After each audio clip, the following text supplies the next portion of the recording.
Your daughter left inside the car. Has passed away. I was suddenly informed by a police officer who came to my workplace. Disturbed, I hurriedly contacted my mother, who was supposed to be with my child. We're together. She's having a snack right now. I breathed a sigh of relief at those words, but it was short-lived. The sharp gaze of the police officer was directed at me. However, being falsely accused made me realize the hidden truth. I'm Nancy, 38 years old. I'm living with my husband and my child. My husband, who is 4 years older, is the sales manager at a house builder company. Due to his job, he often works on weekends and doesn't contribute much to childcare or household chores. Just asking him to pick up our kid on his day off when I'm working can put him in a bad mood. There was a time when I, working at a drugstore, asked him to take care of our kid on a Sunday when I had to work, but can't you let me relax on my day off? Unlike you with your easy part-time job, I work in a battlefield-like workplace every day. John is good at playing by himself, so he's not that demanding. Tisk. Fine. Do what you want. Just make sure you're back home as soon as work's done. Feeling worried if he's actually taking care of things properly with such an indifferent attitude, I couldn't focus on work that day. Eventually, I started leaving the kids with my mother who lives nearby. Being bad at expressing myself, I knew arguing wouldn't help and I didn't like the tense atmosphere. I guess he's just tired. Can't be helped. With that mindset, I've been struggling with childcare and household chores while working part-time. Then, one day, the unexpected happened. I remember that day being very cold. Early in the morning, I received a frantic call from my manager at work. Can you come in to cover for a sick staff member? Staff members often cover for each other in times of need. I might be a bit late as I need to drop off my kid, but I'll be there. After hanging up, I called my mother, who readily agreed to help out, and I quickly started getting ready. Should I take him to your mother-in-law's place? My husband Jason said something surprisingly cooperative. Really? Are you sure? What about work? His usually indifferent attitude made his offer seem out of character, leaving me surprised. It's fine. We'll make it in time if we leave now. Watching my husband happily lift up our child, I felt a rush of happiness. Thank you. Oh, but we need a child seat for this one. How about using Nancy's car today? I'll drive you to the station too. You can't handle driving my car, right? His car is large, and I'm too scared to drive it. Are you sure? That would be a big help. After safely arriving at work, I was greatly appreciated by the manager and greeted with thanks from regular customers, leaving me feeling happy. However, just before 4 p.m., as my shift was about to end, I was called to the back room via the store announcement system. There were 2 men there. The manager whispered to me. They're from the police. Then, looking bewildered, the manager introduced me, saying, This is Nancy. Police. I'm Nancy, but... In my confused state, I desperately searched for any clues, but I couldn't imagine why plainclothes officers would come to see me. For some reason, the police officer scrutinized me from head to toe with a piercing gaze. Please. Try to stay calm and listen. Your daughter has passed away. My daughter. Whose? The officer calmly began to explain the situation to me, which only added to my confusion. Apparently, my car, parked in the coin parking lot behind the station, contained the body of a girl around 1 year old who had passed away from the cold. The driver of the car parked next to mine happened to notice something was wrong and called an ambulance, but it was too late by the time they arrived. It was only then that I finally understood that I was being suspected as the one responsible for creating that situation. Wait a minute. I don't understand what's going on, and I only have a son. Besides, I left him with my mother today. The police officer lightly brushed off my desperate explanation, adopting an uncompromising attitude. It seemed they had already concluded that I had left my child in the car while I was at work. Treated almost like a criminal, I was finally allowed to contact my mother after being placed in the police car. My, what a strange child. She's with me, isn't she? My mother, unaware of the situation, sounded incredulous over the phone. Though I felt relief hearing that my son was safe, the fact remained unchanged. The girl was found dead in my car. Upon arriving at the police station, I was repeatedly questioned by a sharp-eyed detective, who asked the same questions over and over again. I explained that on that morning, my husband had taken our child and driven him to my mother's place in my car. As a result, my suspicion seemed to have been cleared for the time being, but despite the police's attempts to contact him, my husband remained unreachable. While the police tried to reach him, they asked me, "Do you know the deceased girl? We'd like to confirm." Honestly, this moment was more painful than being suspected myself. Seeing the girl lying there, seemingly asleep, I couldn't help but cry for her. Unfortunately, my impression of her was that I might have seen her somewhere before. When I honestly conveyed this to the police officer, he said, "Please contact us if you remember anything." Finally, I was released. It was getting dark outside, and I hurried to my mother's house where my son was waiting. While my child slept, I explained the situation to my mother, who comforted me, crying and comforting me. When I returned home, it was past 9 p.m., and my son fell asleep immediately. During that time, I called my husband several times, but there was no answer. Finally, late that night, I received an email from him saying, I suddenly had to go on a business trip.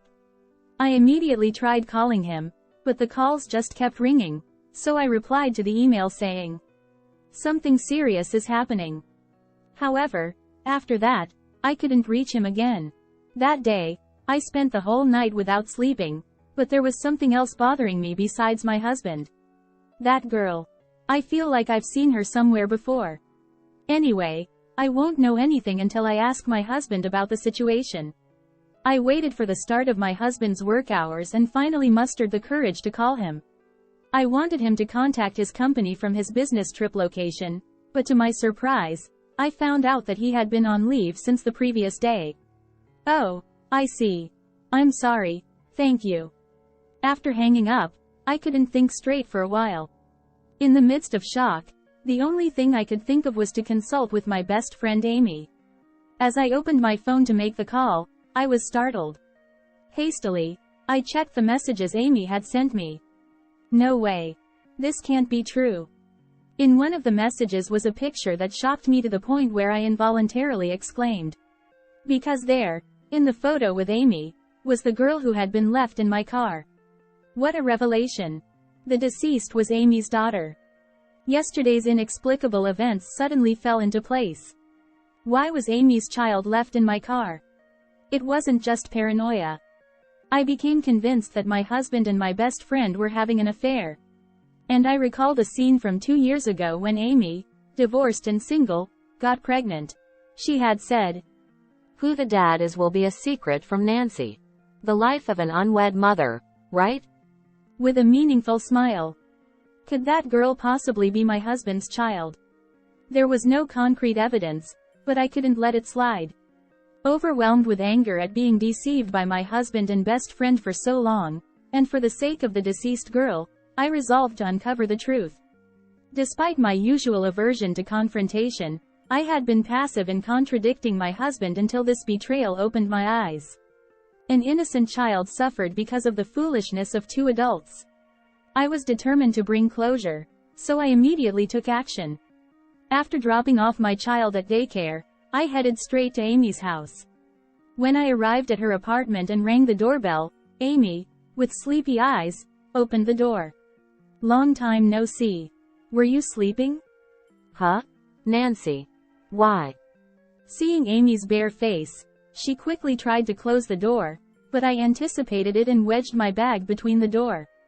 "Jason is here too, right? Let's talk inside." I think I found Amy's fluster amusing and was smiling. Perhaps my smile seemed eerie and frightening to Amy. "Fine. But that's so unfair, springing this on me out of nowhere." With a tense smile, Amy reluctantly let me in. I heard her calling out to my husband to wake up from the back room. Huh. Nancy? My husband was indeed there, still half asleep. However, his surprise lasted only a moment, and by the time he came to the living room, he was already completely unapologetic.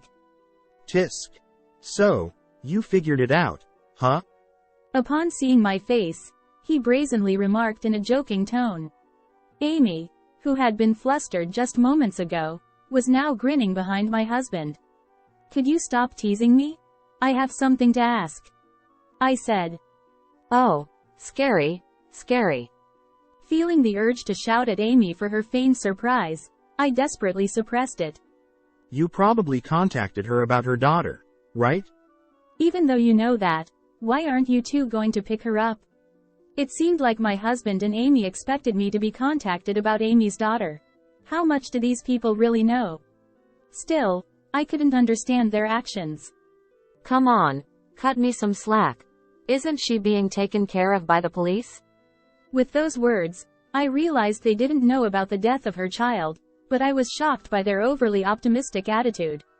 At that moment, I decided I would only reveal the truth after extracting it from them. But why did this happen? I asked.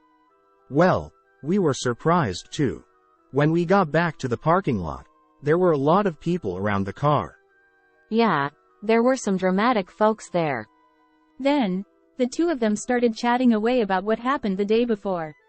It turns out my husband, who had taken a day off, had planned to spend time with Amy from the start.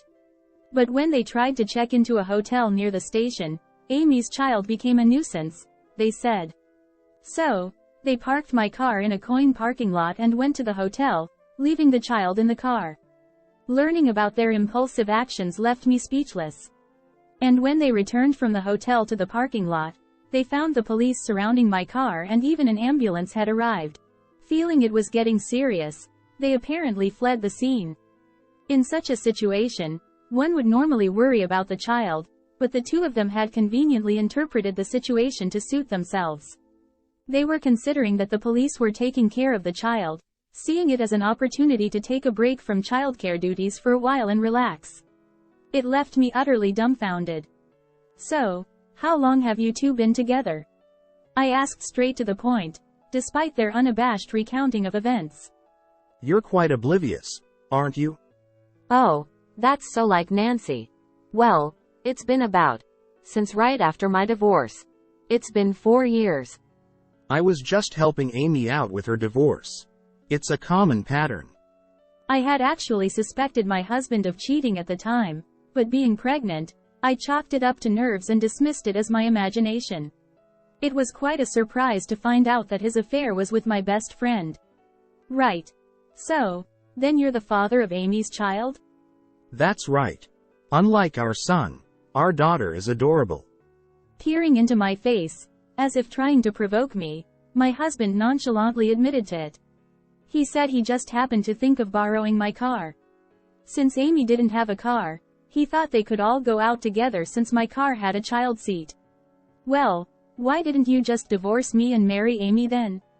Feeling like our time together had been wasted, I blamed my husband. But once again, he came up with an unbelievable excuse. Too naive. If I did that, my affair and having a child would be exposed at work, wouldn't it? It would hinder my promotion. To sacrifice us for that. I thoroughly despised my husband. Nancy, that's not all. Even Amy, who was next to my husband, snickered and began to speak down to me. Jason said since his wife can't even talk back, she's basically just a maid, so he can do whatever he wants from now on as well. Well, but, Amy, was that really okay with you? Even though you have kids? I asked with genuine curiosity, but Amy burst into laughter, clutching her stomach. Haha. I'm so done with marriage. As long as I get my living expenses, I'm fine. Yeah, Amy's a hassle because she's expensive, unlike Nancy. Haha. My husband and Amy spoke so frankly, as if I were just part of the scenery or something. I was beginning to reach my breaking point with these selfish two. Anyway, what are we going to do now? You can't just leave it like this, can they? I subtly steered the conversation. Is it that serious? Amy, go pick her up right away. Yeah, I guess we've been caught. I have to go pick her up. But, I'll probably get scolded by the police. She's not old enough to come home alone anyway. Up until now, they hadn't shown any concern for the child, only worrying about themselves whenever they opened their mouths. Enough is enough. There's no room for sympathy. Finally, I decided to reveal the truth here. I'm disgusted. Both of you are only thinking about yourselves. Huh? What are you trying to say? My husband glared at me with displeasure, but I felt no hesitation. I'll tell you the truth. Your daughter died yesterday. Because she was left in the car in the middle of winter. Both of them widened their eyes in shock and disbelief. Poor thing. How cold must it have been? What are you talking about? That's impossible. Your thoughtless actions took the life of an innocent child. Then, Amy pointed at me and started yelling. It's your fault. It's all Nancy's fault. Amy, you're really something else. How about showing a little remorse? Shut up. Shut up. It's all Nancy's fault for marrying Jason. Amy introduced her husband to me, so I couldn't understand the meaning behind it. I thought perhaps Amy was in a state of confusion due to the shock of losing her child. When I was going through a tough divorce, you had to rub it in by getting married. Showing off your happiness like that is unforgivable. What are you talking about? Your affair was the reason for the divorce, wasn't it? You brought it upon yourself. No, it's not like that. It wasn't supposed to be like this. Crying, Amy continued.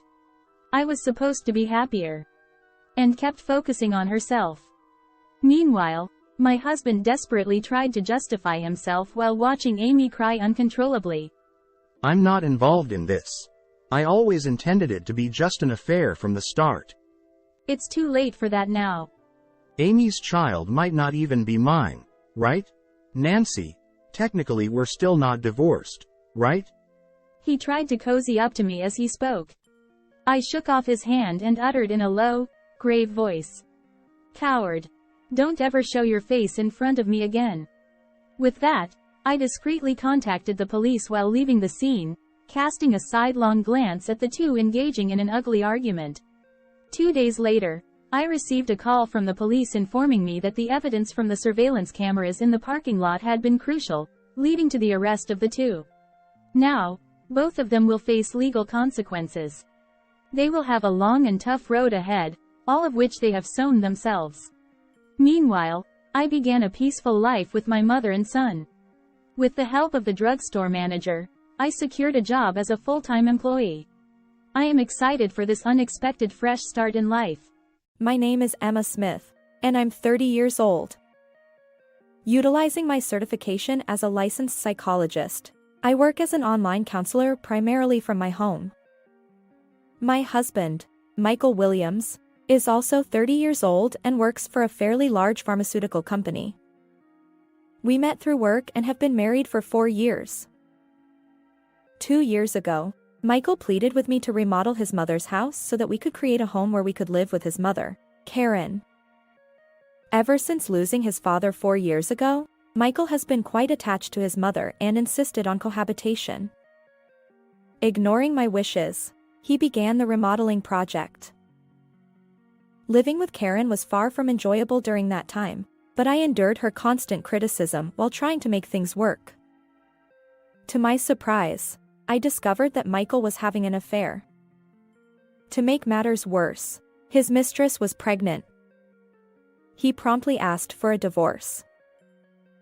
Determined to move forward after learning about his mistress's pregnancy, I knew I had to leave this house. I set a condition. Can I take everything I purchased? Yes, take it all. Michael, on the other hand, dismissed my belongings as dirty used items. True to his words, I moved out with all the furniture and appliances I had bought. As the preparations for my move were complete, Michael and Karen came to inspect. The scene they witnessed was an immaculate, empty space. Their faces turned pale. For Michael, who is sidelined, The cost of the furniture and appliances I had purchased was beyond his means. If you're upset, then prepare everything with your own money. I thought. How did we end up like this after just 4 years of marriage? I want to unravel this story and discuss it further. Mr. Williams, thank you for your hard work. I greeted Michael Williams, who delivered medications to the psychiatric clinic where I worked. We engaged in this routine conversation each day. Not at all. It's part of the job. In this scorching heat, isn't it tough to drive around? Is the air conditioning blasting in your car? I consistently asked Michael questions like this, prolonging our conversations. He chuckled and explained. Well, my old compact car loses power when I turn on the AC. I enjoyed these trivial exchanges, but I heard that Michael would be reassigned to a different person. If that happened, I wouldn't see him anymore. Summoning my courage, I decided to invite him. Mr. Williams, would you like to grab a drink sometime? That moment of bravery would eventually lead to our marriage. Michael worked for a major pharmaceutical company, delivering medications to hospitals and other clients. As a counselor in the psychiatric clinic, I worried about the increasing number of patients seeking help in our ever-changing world. I know this isn't the right time to say it. I understand that. But I can't keep it in. Emma, will you marry me? Huh? Are you okay? That's not the kind of line you should be saying right after your father's passing. It's not like I'm expecting a romantic proposal, but now. Michael was deeply shocked by his father's death. Understandably so, his father, a carpenter, had tragically slipped and fallen on a job site. It was sudden. I regret that my dad won't get to see his grandchild. He loved children so much. And I don't want to leave any regrets for my mom. Emma, let's get married and create our own family. Although the proposal came from a place of vulnerability due to his father's passing, I felt genuinely happy. However, little did I know that I was about to embark on days of enduring the constant criticism from my eternal adversary, my mother-in-law. Oh, hello there. What's with keeping the curtains closed on such a beautiful day? Karen frequently barged into our apartment, which was just a 10-minute walk from her house. I understood her loneliness, but since she dined with us every evening and then returned home, I often struggled with meal planning. And Emma, you mentioned something about working from home, right? But earning a measly $70 doing odd jobs won't cut it. Instead of that, why not prepare more dishes for dinner? Mikey comes home exhausted every day. Karen had a habit of referring to Michael as a Mikey. Perhaps that's why both his relatives and neighbors also used the same nickname for him. Mom, what I do isn't quite the same as traditional piecework. You've probably heard of it, but nowadays, we can conduct meetings and classes online using computers. Haven't you come across terms like Zoom and online? Always belittling me like that. Emma, you're almost 30. You're a respectable lady. Karen never seems to grasp the concept of online counseling, no matter how many times I explain it. She stubbornly refuses to acknowledge anything she's unfamiliar with. She won't even consider learning something new. I choose to work from home because I don't want to neglect household chores. Forget about that. Why don't you hurry up and have a child? After all, that's your role, Emma. Your job is just listening to other people's problems. I could do that too. Stop acting all high and mighty. I'm home. Karen rushed to the entrance to greet Michael. Since her only son, Michael, lived with his parents until he married me, and now with his father gone, Karen must feel lonely. I understand that, but honestly, her frequent visits can be quite bothersome. Today, I made Hamburg steaks that Mikey loves with Emma. Don't worry, I've drilled into Emma the secret sauce recipe for the Williams family's Hamburg steaks. Emma used to think that mixing Worcestershire sauce and ketchup was enough for Hamburg steak sauce. Emma should learn proper cooking from Mom. Remember when we first got married? She'd put Worcestershire sauce on fried eggs. That's not normal, it should be salt. Emma's taste buds need some serious fixing. I haven't been having decent meals either. By the way, Mikey, you've lost weight since getting married, haven't you? I wanted to shout that it wasn't true. Lately, Michael had been a bit overweight, and during his company's health checkup, he was cautioned about high cholesterol levels. So, I've been mindful of calories and carbohydrates while preparing meals. Thanks to that, Michael had healthily shed some pounds. We'd been living this way for 2 years when one day, Michael dropped a bombshell. I'm thinking of remodeling my mom's house. It's quite old, you know. The plumbing is terrible, and it's sweltering in summer and freezing in winter. Despite not being in the countryside, the layout is inconvenient. So, I thought, why not remodel it and move in ourselves? Huh? Was I hearing correctly? He meant living with his mother, right? Paying rent for a place just 10 minutes from my mom's house seems ridiculous. If we're going to live there, we might as well renovate it for better comfort. Besides, we've talked about wanting our own home in the future. When we have kids, we'll need a nursery. And if we live with Mom, she can help take care of them, right? But where will the money come from? Remodeling the entire house won't be cheap. Is Michael planning to pay off a loan for it?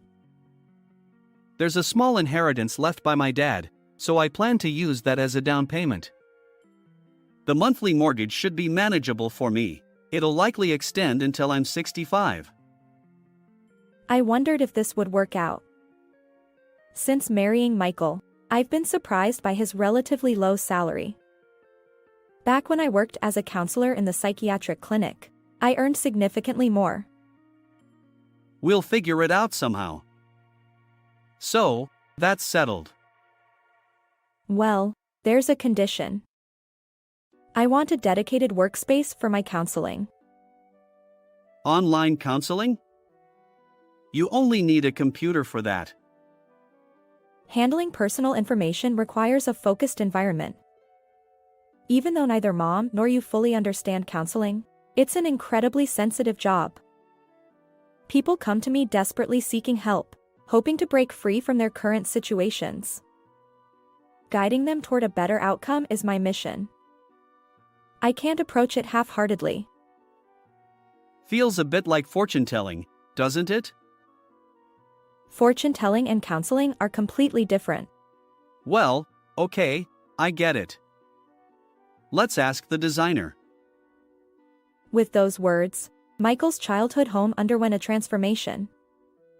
As the remodeling neared completion in a few weeks, Michael suddenly remembered. Oh, I forgot something crucial. The new house needs suitable furniture and appliances. I'll leave that to Emma, who has great taste. What? You're just springing this on me. I never agreed to that, I retorted.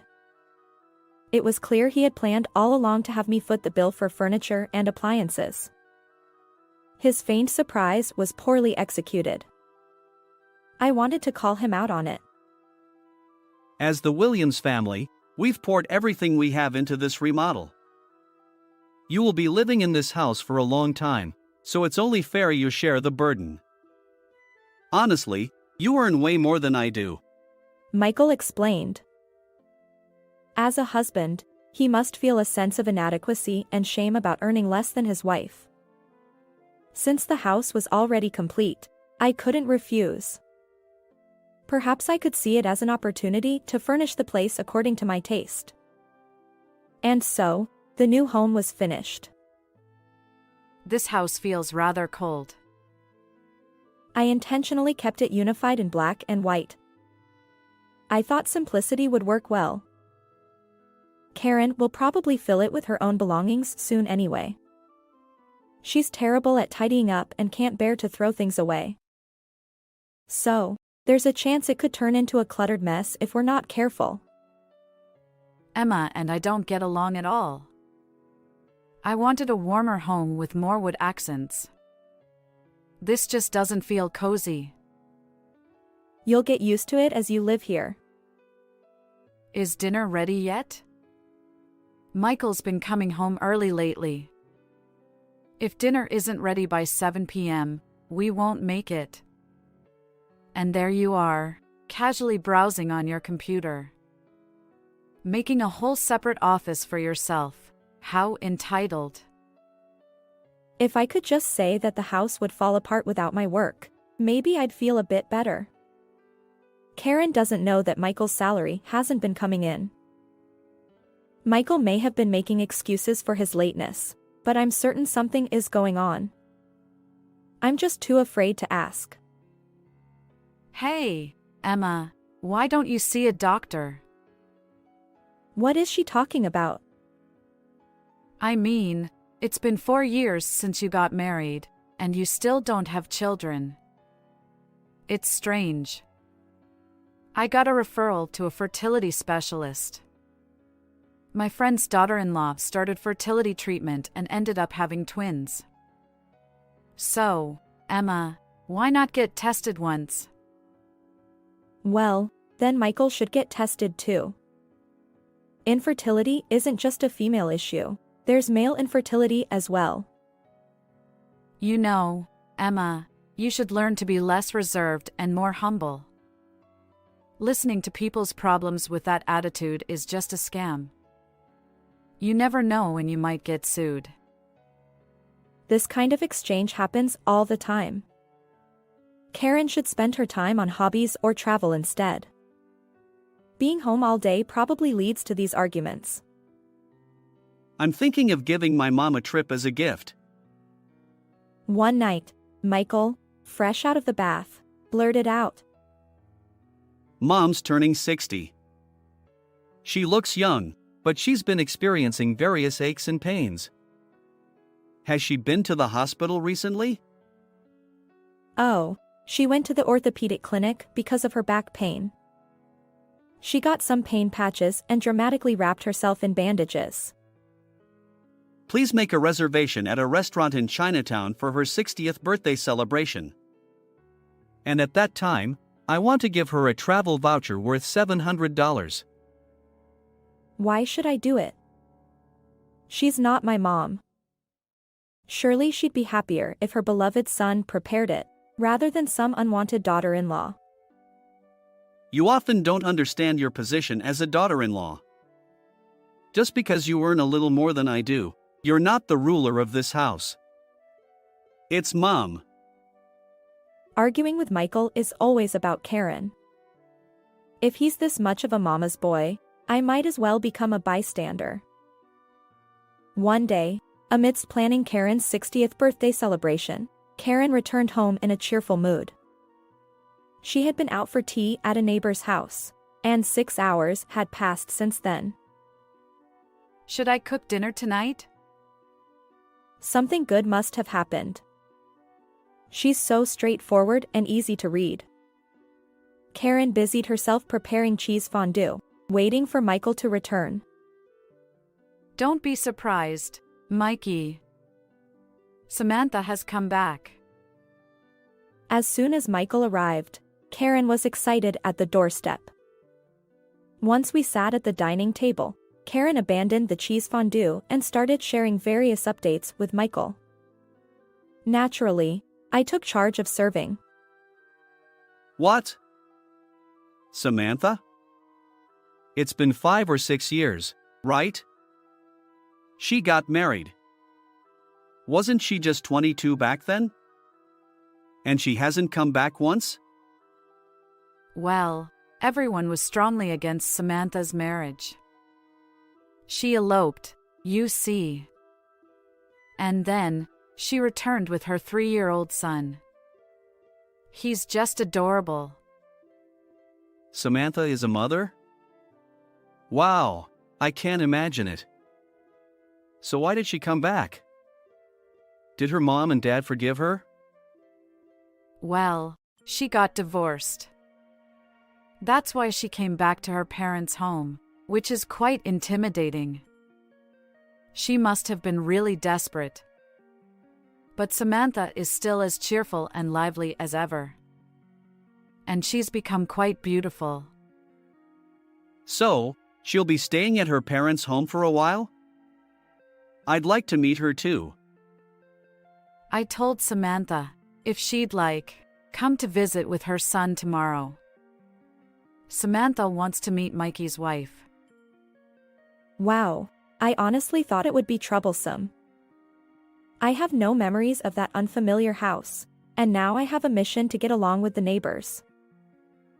Samantha was my childhood friend who used to live nearby. He explained briefly. The next day, Samantha really came to visit with her 3-year-old son, Liam. Samantha stared at me and smiled meaningfully. Emma, could you play with Liam a bit? Karen and Samantha were engrossed in chatting, leaving me to deal with the energetic Liam. It was honestly quite challenging. He ran around the house, got bored with the toys he brought, and gleefully doodled on our wallpaper. It still doesn't quite sink in that Samantha is a mother.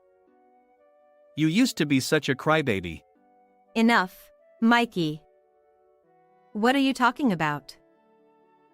Samantha and Liam were naturally having dinner at our house. Of course, I was the one who cooked. From my perspective, Mikey getting married was surprising too. You never seemed interested in marriage. So, the fact that you got married means you must have been really smitten with your wife. Well, it's partly for Mom's sake. I wanted to put her at ease.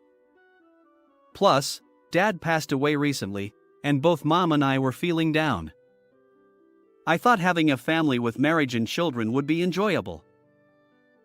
Despite not having much to talk about with me, 3 of them seemed to have endless conversations late into the night. I became Liam's guardian during this time. From then on, Samantha started visiting our house frequently. The challenge was that she often left Liam in my care. I still had counseling work to attend to. Excuse me. I also have work, so I can't watch Liam constantly. And while I'm working, please make sure Liam doesn't enter the room. I hear counseling pays well. Charging over $70 per hour per person. Seems like quite a ripoff, doesn't it? Just doing counseling for 5 people a day would make it $350. It's a good business. Guess having a college degree makes a difference. Samantha said it with a hint of sarcasm. Even though we'd only recently met, Karen was firmly on her side, so Samantha directed her sharp comments at me. Hey, Mikey, how about going to the aquarium together on your next day off? Liam really wants to go. Sure, Liam is quite attached to me. Gradually, Michael's time was increasingly spent with Samantha and Liam. At first, they used to go out with Liam as a trio, but lately, Michael leaves Liam with me and goes out with Samantha alone. Is it considered infidelity to go on a date with a childhood friend, bypassing his wife? Well, it's fine if you want to go out with Samantha, but could you take Liam along too? I conceded this much. You know I work from home, right? Running around, making noise, and entering rooms without permission, those things can be problematic given my profession. My work revolves around patients. Yuka hindrance. Maybe you should go work outside. You always use your job as an excuse. If it bothers you that much, why not quit? You don't need to work from home. The house isn't a workplace. If having family around is Is it okay? Even if I work outside? You said you wanted me to do at-home work that balances household chores and my job. I've never slacked off on housework, and I manage my work just fine. Ugh, you're so stubborn. Samantha wouldn't nitpick like this. She's busy raising her child, so it's okay for her to help out. Honestly, Emma, you're narrow-minded and cold. By this point, the Williams family had been completely taken over by Samantha. Simultaneously, Michael and Samantha had grown increasingly close. One day, I accidentally overheard a conversation between Michael and Samantha. They were openly engaged in an affair right under our roof. Mikey has always been on my side. A true hero, just like in the old days. Even as adults, Mikey remains my hero. Samantha's voice, sweet and syrupy, was something she never showed in front of me. Michael, with his smug expression, seemed almost repulsive. Samantha, you've been through a lot. Who would have thought you were dealing with domestic violence? Must have been tough. It was. I couldn't rely on my family, and I didn't know what to do.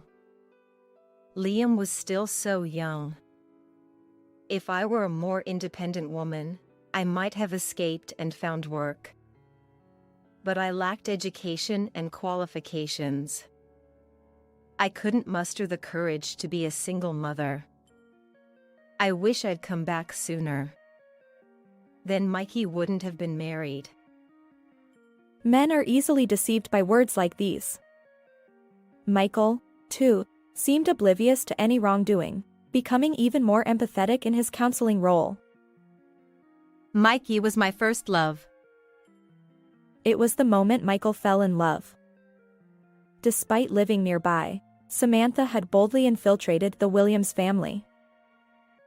Samantha, I had no idea you were such a great cook.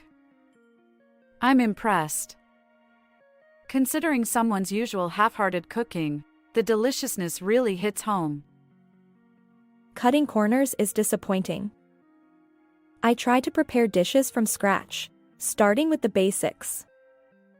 Even the soup stock involves simmering vegetables to extract flavor. But, to be honest, Samantha's cooking tends to be calorie-laden and brown. Karen seems to constantly pit Samantha and me against each other, hoping to favor Samantha. She even went so far as to say, "It would have been nice if Samantha had become our daughter-in-law." However, if Samantha were to marry Michael, Karen would likely torment her as a daughter-in-law. For now, Samantha's return is merely that of a childhood friend, and Karen is being kind. Regardless of who Michael's wife is, Karen won't be pleased. Emma is intelligent, you know. I've heard that smart people tend to have difficulty conceiving. Exactly. She can't have children. At that point, she's disqualified as a wife. She always uses work as an excuse, but isn't it mostly household chores that Emma has to take care of? Mikey might get tired of Emma soon. Then, he'll turn to Samantha, just like that. Samantha and Karen laugh. I wonder if there's any point in me being in this house anymore. It's clear that Michael and Samantha's relationship has Karen's full approval. Everyone's gathered here for one reason. It's about Emma and me. On that day, Michael called me, Karen, and Samantha together for an important conversation. Samantha is pregnant. Well, Samantha, you've done well. When's your due date? Which maternity clinic are you planning to go to? If it's a maternity clinic, I recommend Brown's Obstetrics and Gynecology, which took care of Mikey. They're great. Karen's excitement is palpable. Emma, I'm sorry. It's because of this. Divorce proceedings can be surprisingly straightforward. With Samantha expecting a child, I have no choice but to consider divorce as my only option. How many months pregnant are you, Samantha? 3 months. It seems your belly has grown quite a bit for that stage. The doctor was surprised that it's larger than usual. Maybe because of that, we found out it's a boy at this stage. Emma, you're being unsightly. You're just jealous because you can't have children. In the end, you and Mikey are incompatible in various ways. This is a good opportunity. Without it, Mikey wouldn't be able to break free from you. He's kind-hearted, you know. He's trying not to hurt you. Liam already calls Mikey Dad, and if you step back, Emma, it'll be perfect. I promptly filled out the divorce papers, and the next day, Michael submitted both our divorce papers and his marriage papers with Samantha. Quick at work. I still have some belongings here, so I stayed at the Williams house until I found my next place. Seeing triumphant Samantha and cheerful Karen, I can't help but feel irritated. But I've got anger management skills. After all, I'm a certified counselor. Still, I wanted to say something. By the way, can you support her? On your salary? What are you bringing up now? Money? What does money matter?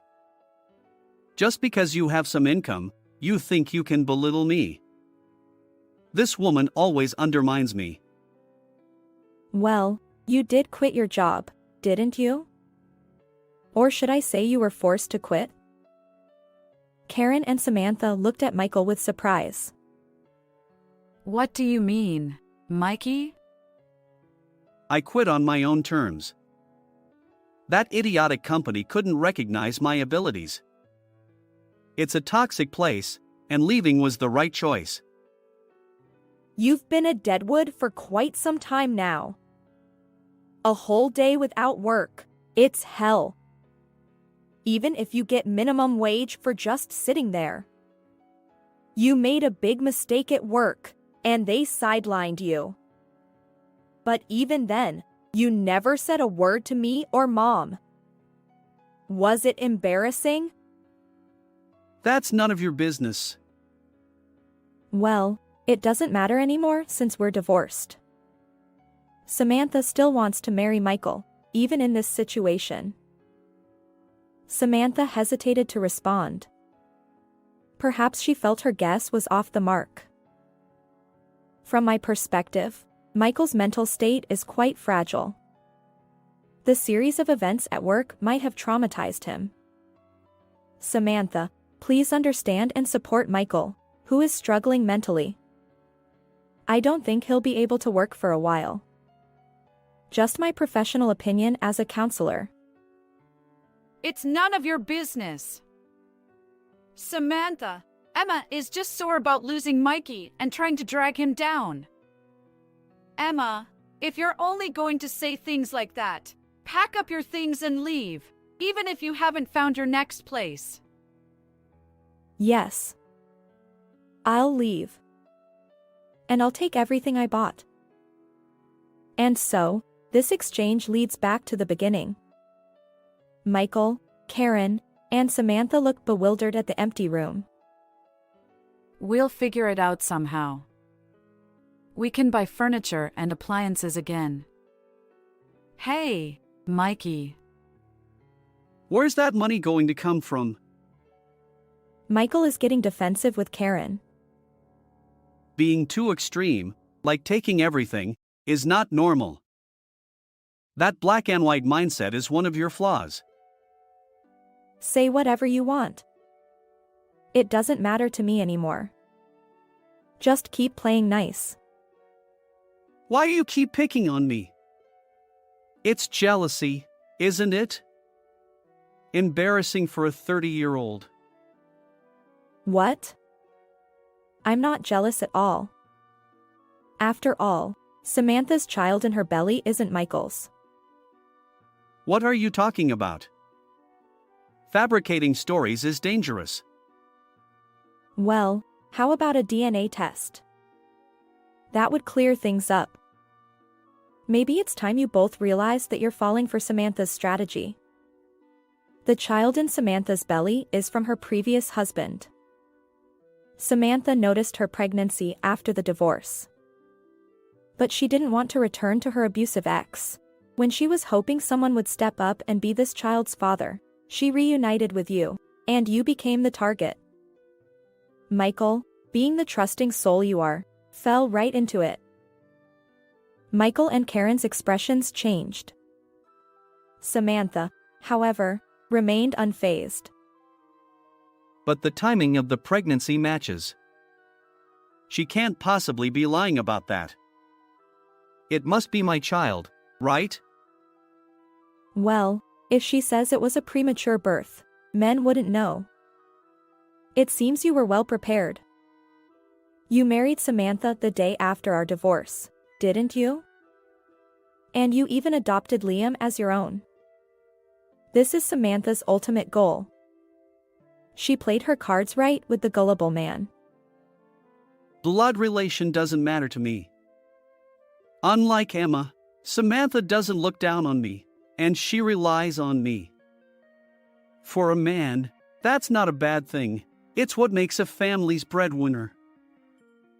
You're desperately defending Samantha, but good luck with your newfound fatherhood. It's not as easy as you think. I retreated from the Williams house after living there for 2 years.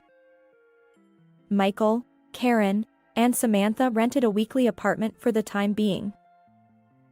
During that period, he intended to buy furniture and appliances, but... I'm sorry, pathetic as it sounds, but I'll struggle with loan repayments going forward. What if we sell the house and use that money to buy a second-hand apartment? Liam is quite mischievous, and the child in my belly is also a boy. I don't like cramped spaces. In an apartment, you can hear children's footsteps, and complaints come from downstairs. Can't we somehow get a detached house?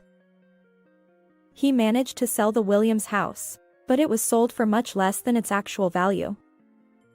At this rate, they won't even qualify for a second-hand apartment, let alone a standalone house. So Michael and the others moved into a small public housing unit. Michael, traumatized, is struggling to find a new job. Meanwhile, Samantha gave birth.